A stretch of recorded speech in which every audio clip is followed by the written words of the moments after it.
Hey y'all, this is Brittany Geotes here, and I just want to talk to you about the difference in real estate agents. I had somebody ask me, if I wasn't a real estate agent, how would I choose, or what would I look for in a buyer's agent and in a listing agent? Well, in a buyer's agent, I would look for somebody that's knowledgeable about the area that I'm purchasing in, and somebody that's probably seasoned. This isn't a knock against newbie agents. We all have to start somewhere, but you would be surprised how many newbie agents don't have internet at their house, a printer. They're not paying for things like DocuSign, which make the buyer's transaction easier. These are things that I would look for. So take the advice if you'd like. As a listing agent, this is huge. I mean, I could go on and on what I would look for in a listing agent. My number one pet peeve is photography. You wouldn't believe how many homes that I see on the MLS that are $400,000, $500,000, even $200,000, even $1 million that have had iPhone pictures. Are you serious? And videography is also another thing that we like to implement. My husband and I, we do 3D Matterport photography so that buyers can walk through your home online, on Zillow, Trulia, or any of those. They can step by step look at the baseboards, look at the ceiling, look out the windows if they want to. And we find it very useful for the sellers because when people are able to walk through like that, they know whether or not they want to actually see your home. You don't have people unnecessarily coming through, tracking through your home, especially if you're living there. And it just it just presents very well.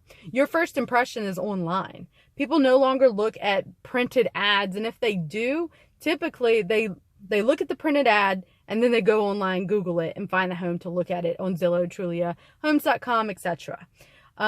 Printed ads are really a thing of the past, but people still advertise in them.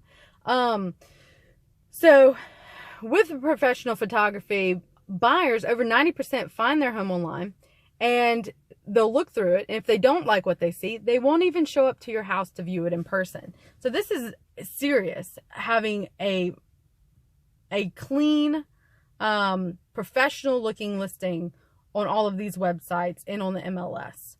You want to attract as many buyers as you possibly can. So also another thing I would personally look for is an agent that is tech savvy, and you don't see a lot of those. You see some people that know a little bit about what they're doing, but maybe not a whole lot. You also want one that is able to communicate in multiple ways. Let's say you don't text as the seller, so you don't really need your listing agent to text. That's not true. You want your listing agent to text because your buyer may need to text. That may be their main way to communicate. Or video chat. They may need you to video chat. The buyer may need your listing agent to video chat to them the home and do a walkthrough. And Andrew and I have both had to do that before for clients that are out of state or on deployment. So this is very important. Make sure that agent is able to represent you in all of these aspects and at the best of their ability. And that's what I would personally look for. So if you have any questions, any comments, feel free to reach out to me. I'd love to talk to you, and I'd love to know your thoughts on this. So give me a call, shoot me a text, find me on Facebook, whatever. Bye y'all, and God bless.